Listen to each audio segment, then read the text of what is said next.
Hey, do you want to learn a handstand? Well, here are the 5 secrets that no one told me when I was learning. After I discovered them, I helped hundreds of people shave months off of their learning time and get their first handstand at CaliUnity's gym, CaliUnity. And if you stick around until the end, I'll give you my 2 top tips, a 50-page ebook, and a full in-depth 25-minute video breaking down everything you'll need to know for the handstand. So, the first thing that I see people doing wrong in their handstand is using their foot to push off the wall.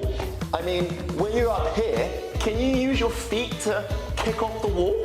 Well, no, of course not. You have to learn how to use your fingers to bring yourself away from the wall. Bring your feet together and imagine you're trying to squeeze your toes into the floor.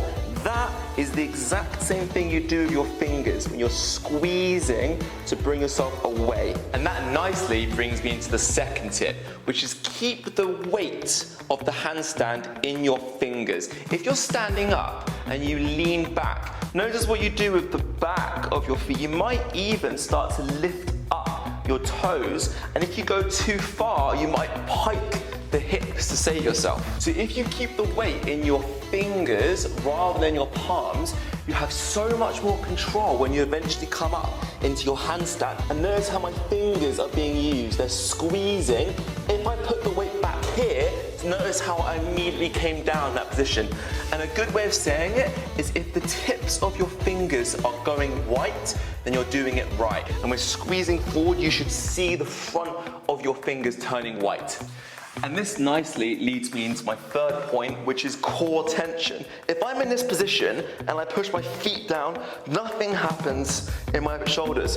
But if I keep my core tense, if I push down, then my upper body comes up as well, and I can rock back and forth in that position. So now when I do go up into that handstand position and I try and squeeze my fingers, now, because my core is tense, I can actually control that position. But instead, if I have no tension and I'm just like this, I just have no element of control. There's nothing I can really do here.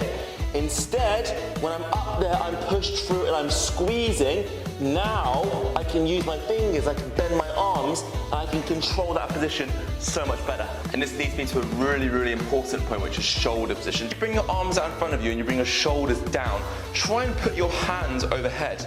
You might feel a pinch in the front of your shoulders. Now, bring your shoulders up to your ears. Now you have the ability to push your shoulders up to your ears. The reason why you have a banana handstand like this isn't to do with your core being weak. You have to learn to push through the shoulders to engage the core to get the straight line handstand. And that's a big part of this. You unlock the shoulders, push through the shoulders, get the shoulder mobility going, and your core will start to engage too, and you have that nice straight handstand. And then my final point is learning how to bail. Now, if you don't know how to bail, you're going to be petrified of doing handstands, because you're going to do a handstand and you're going to feel like, well, if I fall, what's going to happen? I need to fall over. And so what you need to do is you need to learn how to bail. Now, bailing is all in the hands. So what you're going to do is you're going to be on all fours here, and you're going to shoot one hand out in front of you just like that. Here, okay? Notice how I'm stopping myself and I'm rotating, because what that does is that gets my body out to the side so that I don't fall over. Once you feel confident, then you can work up to the wall, you can walk up, you can imagine that you're going to fall over the forwards and then bail, twisting over to the side. So now, instead of being afraid of doing freestanding holds, all I need to do is I can kick up. If I hold it, absolutely fine. And if I don't, I just bail out to the sides. You made it to the end of the video. So those are my 5 secrets to help me unlock my handstand, and from there, help loads of the members of the CaliUnity get theirs faster. There's 2 extra tips. Making sure that when you're using your fingers, they're not flat. Try and crimp them into that position, squeezing the floor into you so you can find that position. And the last one is try and imagine that you're pointing your toes when you're in that handstand position.